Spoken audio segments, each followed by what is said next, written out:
It was the best of times, it was the worst of times. These famous words begin one of the world's most beloved stories. Charles Dickens wrote them to show us a world turned upside down. Two cities, London and Paris, on the brink of transformation.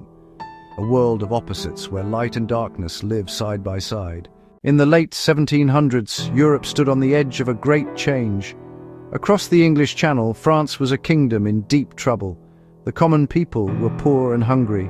The nobles and the king lived in incredible luxury. Anger built hotter with each passing day. It was like a pot of water slowly coming to a boil. People whispered in the streets, they gathered in secret. They dreamed of a new world where everyone would be treated as an equal. The air in Paris was thick with the scent of revolution. A warm, dangerous energy promised both freedom and chaos. Meanwhile, London was a different world, with its own problems.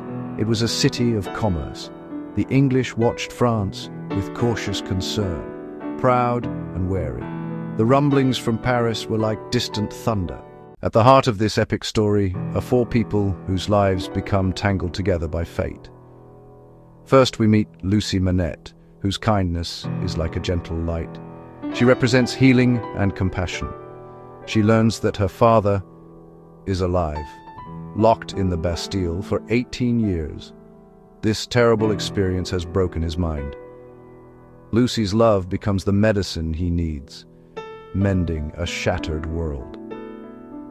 Then there is Charles Darnay, a young French nobleman with a heavy conscience. Ashamed of his family's cruelty, he leaves his title behind. He chooses a simple, honest life in London. Darnay embodies the struggle for a clear conscience. But you cannot simply walk away from your history. In stark contrast is Sydney Carton, a brilliant but troubled lawyer, a man of wasted genius, drifting and hopeless. He looks at Charles Darnay and sees the man he could have been. Carton represents redemption, the lost finding a noble purpose. Finally, Madame Defarges, always knitting, a secret register of names. The story gains its first real tension in a London courtroom. Charles Darnay, a French nobleman trying to live a new life, is accused of spying. The room is heavy with the law, the air cool and still.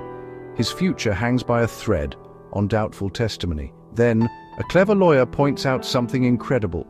Another man looks almost exactly like the prisoner. This man is Sydney Carton. The resemblance sows doubt and saves Darnay's life.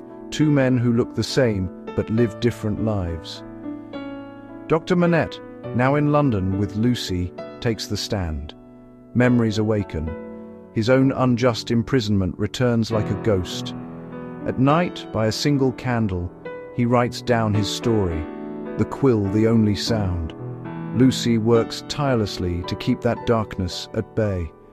A secret sealed with wax, a terrible truth about a powerful family.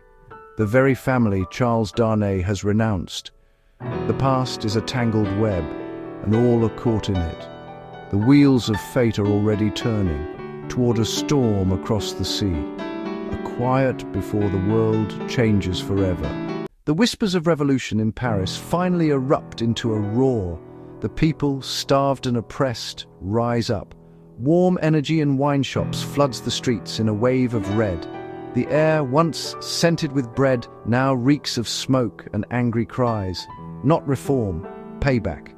Tear down the old world, hold the guilty to account. In her wine shop, Madame Defarges continues her knitting, a relentless rhythm, like a clock counting down to doom. Her patterns hide a list of those marked for death. Personal vengeance merges with the revolution's justice. Into this chaos, Charles Darnay returns, bound by conscience and duty. A former servant begs for rescue. Darnay cannot refuse. He believes renouncing his name will protect him. But as soon as he arrives, he is arrested, seen not as a good man from London, but as the heir of a hated house. Danger is palpable, the cold prison walls and the constant shadow of the guillotine. In this city, only names and bloodlines matter. He is a prisoner of the storm, while his family can only wait and pray as the world falls apart. With Charles Darnay imprisoned and condemned to die, hope seems lost. The law is swift and merciless. No appeal, no fair hearing.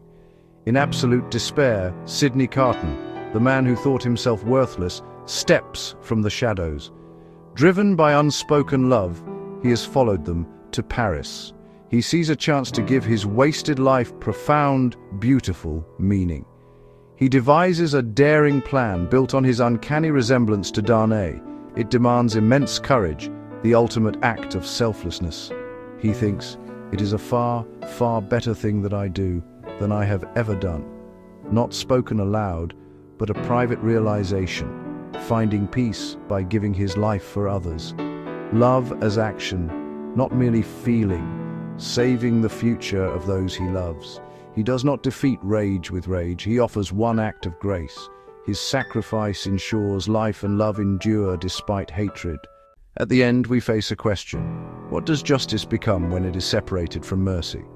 Without mercy, justice becomes cruelty, a wheel of vengeance that never stops. We still wrestle with inequality, with justice turning into vengeance, and with our pasts.